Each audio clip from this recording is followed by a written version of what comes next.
আসসালামু আলাইকুম।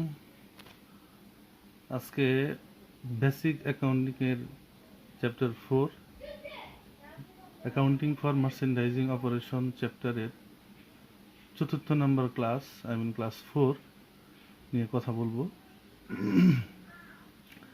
তো এই চ্যাপ্টারে মূলত একটা পারপিচুয়াল ইনভেন্টরি সিস্টেমের একটা অঙ্ক নিয়ে কথা বলবো। এই অঙ্কটার ট্রানজ্যাকশনগুলোকে পারপিচুয়াল সিস্টেমে ট্রিটমেন্ট করা হয় সেটা আমরা দেখব। এই অঙ্কটা আমরা দেখব students books house distribute books two retail store. এই জায়গায় কিছু ট্রানজ্যাকশন দেওয়া আছে। জুলাই 1, জুলাই 3, জুলাই 6, জুলাই 9, জুলাই 5, জুলাই 17, জুলাই 18, জুলাই 20, জুলাই 24, জুলাই 31 এই কয়েকটা ট্রানজ্যাকশন আছে। তো নিচে রিকোয়ারমেন্টে বলা আছে you are required to pass the journal entry for the month of July for the students book house using perpetual inventory system. প্রত্যেকটা ট্রানজ্যাকশন 1 by 1 নিয়ে আমরা কথা বলব।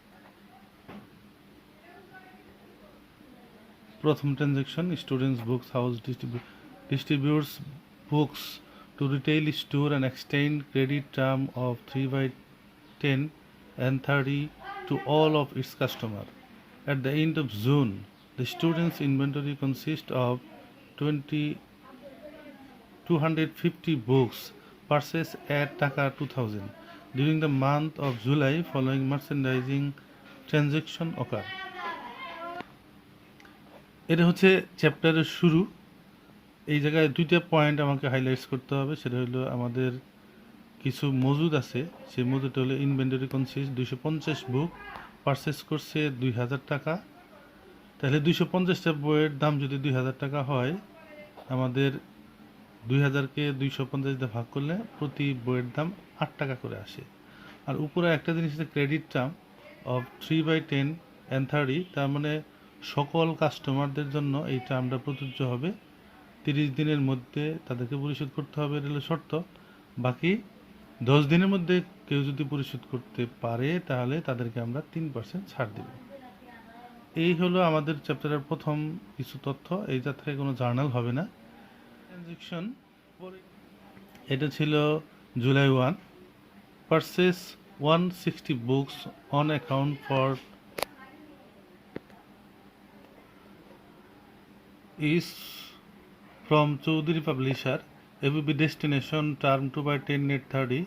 The appropriate party also made cash payment of Taka 200 for the freight on this date. এখানে জুলাই মাসের 1 তারিখে 160টা বই 7 টাকা রেটে চৌধুরী পাবলিশারের নিকট থেকে পারচেস করা হয়েছে বাকিতে। এভাবে ডেস্টিনেশন থাকার কারণে এটা বিক্রেতা যারা আছে তারা আমাদের এই পরিবহন ব্যয় বহন করবে। নিচের যে 200 টাকা কথা বলা আছে ফ্রেইট কথা, এই টাকাটা বিক্রেতা বেয়ার করবে, যার ফলশ্রুতিতে আমাদের এই ক্ষেত্রে এই 200 টাকার জন্য কোনো জার্নাল দিতে হবে না, শুধু পারচেসের জার্নাল আমরা দিব। আরেকটা জিনিস এখানে মনে রাখতে হবে, টার্মস 2 by 10 নেট 30, 30 দিন তো আমাদের বাকি মেয়াদ, বাকি 10 দিনের মধ্যে যদি পরিশোধ করে তাহলে তাদেরকে 2% ছাড় দিতে হবে। এখন খেয়াল করতে হবে আমাদের পরিশোধের সময়টা 10 দিনের মধ্যে হইল কি না, এটা আমাদের হিন্টস হিসেবে মনে রাখতে হবে। একটা হলো মনে রাখার বিষয় ডেস্টিনেশন, এই ভাড়ার 200 টাকা যেহেতু বিক্রেতা পরিশোধ করবে আমাদেরকে দিতে হবে না। আরেকটা হলো টার্ম, যদি জুলাইয়ের 1 তারিখে আমরা পারচেস করলাম, এই টাকাটা যদি আমরা 10 দিনের মধ্যে পরিশোধ করতে পারি তাহলে 2% ছাড় পাবো।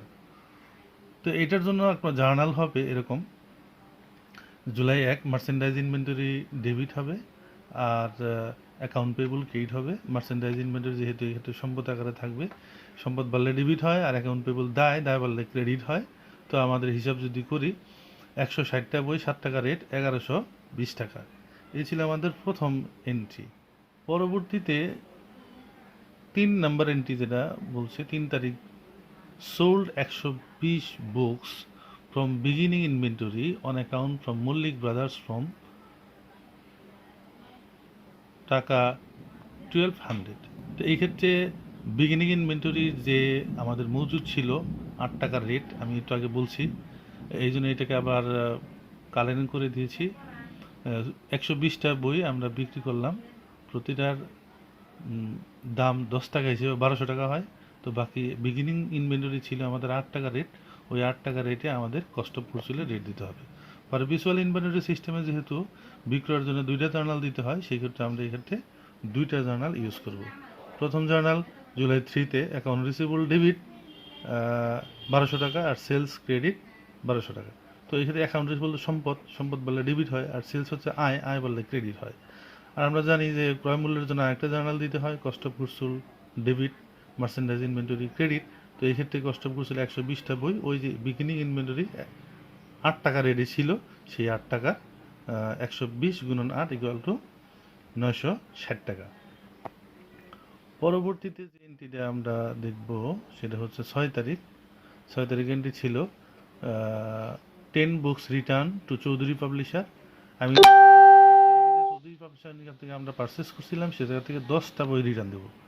10টা বই যদি রিটার্ন তারিখে যে পারচেস করা হয়েছিল 6 তারিখে 10টা বই রিটার্ন আসলো, সেই রিটার্নের জন্য জার্নাল হবে, অ্যাকাউন্ট পেয়েবল ডেবিট হবে, মার্চেন্ডাইজ ইনভেন্টরি ক্রেডিট হবে। যেহেতু পার্সের জন্য জার্নাল ছিল merchandise inventory debit account payable credit, সেহেতু এটাকে ইনভার্স করলাম, উল্টাইয়ে দিলাম। সেই ক্ষেত্রে অ্যাকাউন্ট পেয়েবল ডেবিট হবে, মার্চেন্ডাইজ ইনভেন্টরি ক্রেডিট হবে। এই ক্ষেত্রে 9 তারিখে জার্নাল হবে paid Chowdhury publisher in full. এই জায়গায় হিন্টস হিসেবে আমি আনছি, যেহেতু পুরা ডাকটা আমি দেখাইতে পারতেছি না, এই জন্য হিন্টস জুলাইয়ের 1 তারিখে যে পারচেস করা হয়েছিল সেই টাকাটা আমার পেইড করা হয়েছে 9 তারিখে। এক্ষেত্রে লক্ষণীয় বিষয় হচ্ছে টার্মস আছে 2/10 নেট 30 এবং লেস রিটার্ন আছে 6 জুলাইয়ের যে 10টা বই, এটা আমাকে হিসাব খাতে আনতে হবে। আর 1 তারিখে পারচেস করে যেহেতু 9 তারিখে পেইড, সেহেতু এটা ডিসকাউন্ট পিরিয়ডের মধ্যে পরিশোধ করা হচ্ছে, এই জায়গায় ডিসকাউন্ট পাওয়া যাবে। এই জন্য আমরা যখন পরিশোধ করব তখন আমাদের 1120 টাকা ছিল আমার অ্যাকাউন্ট পেয়েবল ডেবিট হিসেবে 1120 থেকে 70 টাকা রিটার্ন মাইনাস করলাম, এই জন্য 1050 টাকা হইল। আর যেহেতু 10 দিনের মধ্যে পরিশোধ করতে পারতেছি, এই জন্য মার্চেন্ডাইজ ইনভেন্টরি আমি এমআই লিখছি সংক্ষেপে। মার্চেন্ডাইজ ইনভেন্টরি 2% হিসেবে 21 টাকা, এবং 1050 থেকে 21 টাকা বাদ দেওয়ার পর যা বাকি থাকলো সেটা ক্যাশ ক্রেডিট হবে, কারণ এই জায়গায় ডিসকাউন্ট 21 টাকা রিসিভ করার কারণে 21 টাকা কম পরিশোধ করব। এক্ষেত্রে অ্যাকাউন্ট পেয়েবল দায় কমার কারণে ডেবিট করলাম, আর মার্চেন্ডাইজ ইনভেন্টরি এই জায়গায় আমরা ডিসকাউন্ট রিসিভ করছি, এই জায়গায় আয় হয়েছে, আয় ক্রেডিট করলাম। আর ক্যাশ যেহেতু সম্পদ কমে গেল, এই জন্য আমরা ক্যাশ ক্রেডিট করলাম। এর পরের জার্নাল হচ্ছে July 15 receive payment in full from Mallick brothers. এটা হিন্টস হিসেবে লেখা আছে জুলাই 3 তারিখে যে সোল্ড করা হয়েছে term 2/10 N30 to all customer. তো এই টাকাটা জুলাই 3 তারিখে সোল্ড করা হয়েছে, 15 তারিখে পাওয়া গেল। তো এই ক্ষেত্রে দেখেন 2/10 একটা টার্ম ছিল, 10 দিনের মধ্যে পরিশোধ করলে 3% ছাড় পাওয়া যেত। যেহেতু এটা 3 তারিখে বিক্রি করে 15 তারিখে রিসিভ করা হলো, এই জায়গায় 10 দিনের বেশি অতিক্রম হয়ে গেছে, যার ফলশ্রুতিতে এই জায়গায় ডিসকাউন্ট দেওয়া হবে না। এই জন্য আমরা ডিসকাউন্ট ছাড়া cash debit account receivable credit.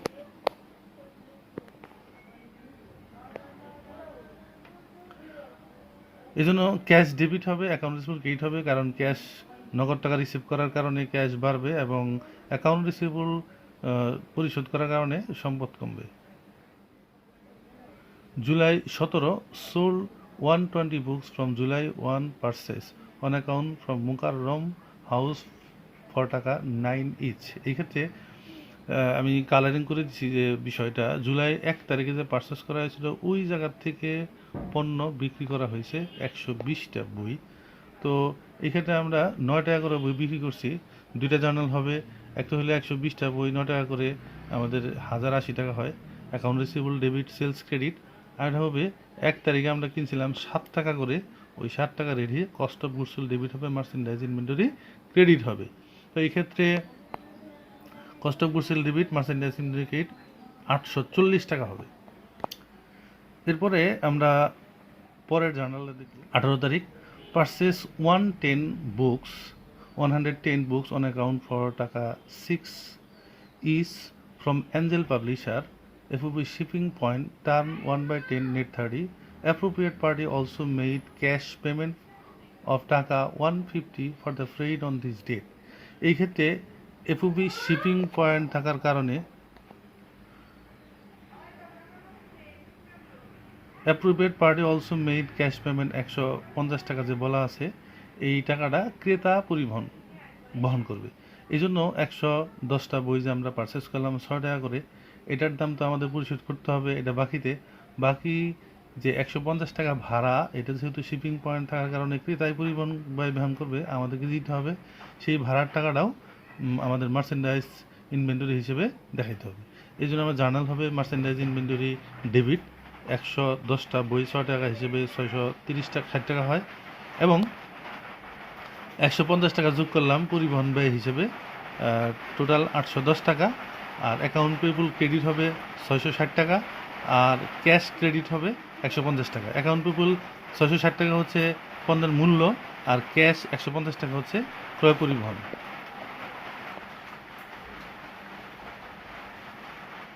এরপরে আমরা দেখব July 20 granted Mokarram book house taka 990 credit for 10 book return. তার মানে 20 তারিখে 10টা বই ফেরত দেওয়া হয়েছে, বিক্রি করছিলাম, ওটা ফেরত পাওয়া গেছে। এই জন্য বিক্রয় ফেরতের জন্য জার্নাল হবে 2টা। একটা হলো sales return allowance debit account receivable credit 10টা বই 9 টাকা হিসেবে 90 টাকা, আর merchandise inventory debit cost of goods sold credit এটা হবে 70 টাকা। এরপরে আমাদের 24 তারিখে receive payment in full from granted Mokarram house, এটা আমাদের 17 তারিখে যে শুরু করা হয়েছিল, 20 তারিখে কিছু রিটার্ন দিছি, টার্ম ছিল 2/10 net 30। এই জন্য আমরা এই জায়গায় জার্নাল দিব। যেহেতু 17 তারিখের বিক্রিত পণ্যের টাকা 24 তারিখে পাওয়া যাইতেছে, সেহেতু ডিসকাউন্ট এই জায়গায় দিতে হবে আমাদেরকে। এই জন্য সেল ডিসকাউন্ট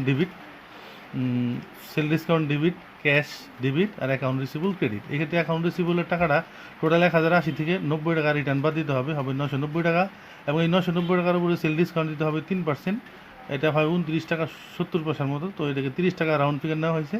আর ক্যাশ আমরা রিসিভ করব 990 টাকা থেকে 30 টাকা বাদ দিয়ে 960 টাকা। এই ক্ষেত্রে সেল ডিসকাউন্টটা হচ্ছে আমাদের জন্য একটা খরচ, এই জন্য ডেবিট। আর ক্যাশ প্রাপ্তি এটা আমাদের সম্পদ বৃদ্ধি পেল, এই জন্য ডেবিট। আর অ্যাকাউন্ট রিসিভেবল এটা একটা সম্পদ পরিশোধ করলাম, সম্পদ কমার কারণে ক্রেডিট। এন্ট্রি হচ্ছে আমাদের 31 তারিখ paid Angel publisher in full, এটা আমাদের হিন্টস লিখছি। জুলাই 18 তারিখে যে পারচেস করছিলাম টার্ম 1/10 net 30 হিসেবে, সেটা আমরা পরিশোধ করলাম 31 তারিখে। তো 18 তারিখে পারচেস করলে 31 তারিখে পরিশোধ করলে 10 দিনের মধ্যে পরিশোধ করা সম্ভব হয় নাই, যার ফলে এই জায়গায় ডিসকাউন্ট আমাদের এক্ষেত্রে ক্যাশ ক্রেডিট হবে আর অ্যাকাউন্ট পেবল ডেবিট হবে। তার কারণ হইল টাকা পরিশোধ, এক্ষেত্রে পাওনার দর কমার কারণে পাওনার দর ডেবিট হইল অ্যাকাউন্ট পেবল, আর ক্যাশ কমার কারণে ক্যাশ হলো সম্পদ কমলে ক্রেডিট হয়, এই জন্য ক্যাশ ক্রেডিট হয় 660 টাকা। তো এই ছিল আমাদের এই অঙ্ক। মোটামুটি চেষ্টা করছি পারপেচুয়াল ইমিডিয়েট সিস্টেমে ব্যবহার করার জন্য, এবং আরও কিছু অঙ্ক প্র্যাকটিস করার জন্য আমি দিয়ে দিচ্ছি আমাদের যে বই আছে ওই বই থেকেই।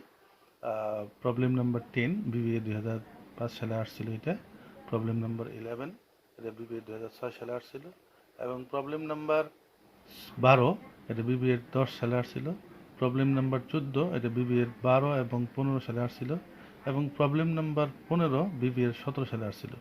এই কয়েকটা অঙ্ক যদি আমরা একটু প্র্যাকটিস করি, তাহলে আশা করা যায় এই চ্যাপ্টার সম্পর্কে সবগুলো ক্লাস যদি কেউ মোটামুটি দেখে, আমার মনে হয় এই চ্যাপ্টারে মোটামুটি আর এই অঙ্কগুলো প্র্যাকটিস করে এই চ্যাপ্টার মোটামুটি কাভার দেওয়া যাবে। আর যদি কারো প্রবলেম হয় আমার সাথে তোমরা কন্ট্যাক্ট করতে পারো, আমার নাম্বার স্ক্রিনে দেওয়া থাকবে, ওই নাম্বারেও যোগাযোগ। সবাইকে ধন্যবাদ।